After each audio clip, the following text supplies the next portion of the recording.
Are real estate prices dropping? Well, it's no surprise that we've seen a gradual decline after a significant decline this spring, where things are starting to level off and it's become more of a buyer's market.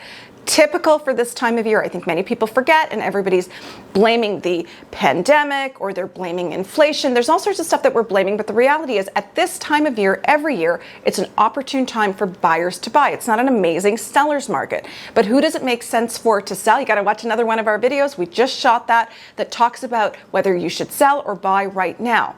But I'm going to tell you something. The market is actually in a bit of a slump, but things are still moving. There might be a little bit more inventory in every single neighborhood, more than we've had, but that for me is good options for buyers. That means choices. That means having conditional periods back into your offers. Sale of purchaser's property, as we call it in real estate, SPP conditions are back, which means you might have a beautiful home in the city, but you're looking for something in the country, and you might make an offer on the country property conditional on the sale of your property in Toronto.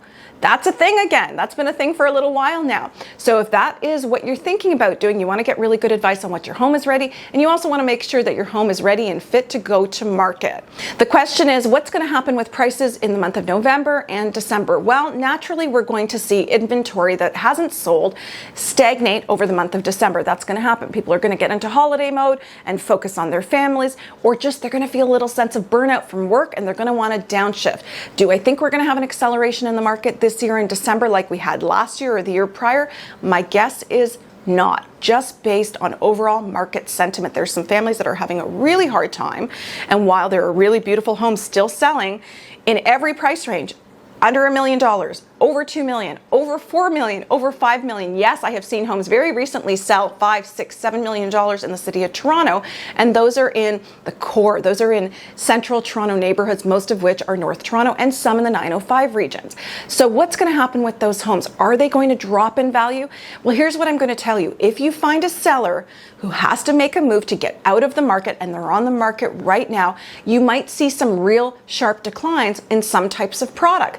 So I'll give you an example. I was looking at condo prices the other day for solds in certain buildings downtown, and some of them just don't make sense. There's no rhyme or reason, because what's happening is there's some desperate sellers in the market who really need to get out fast. So those desperate dumps of inventory, whether it's a house or a condo, are actually going to skew the numbers. So we've got to be really careful when we look at the market numbers, which are going to come out in the next couple of weeks.